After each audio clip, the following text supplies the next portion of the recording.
Guys, আমার একটুখানি ভুলের জন্য বন্ধুদেরকে ফ্রিতে বিরিয়ানি খাওয়াতে হলো।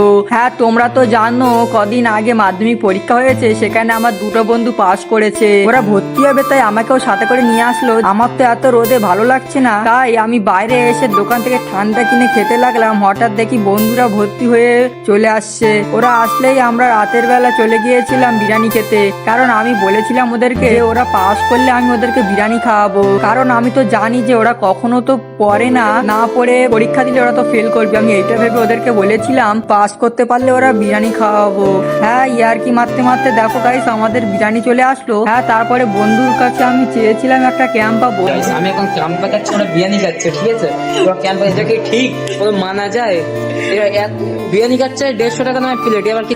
আমরা খাওয়া দাওয়া কমপ্লিট করে আমি এর মাঝখানে ফোন পে পেমেন্ট করে দিলাম। গাইস, আজকে এই ছোট্ট মিনি ব্লগটা আমি এখানেই শেষ করছি।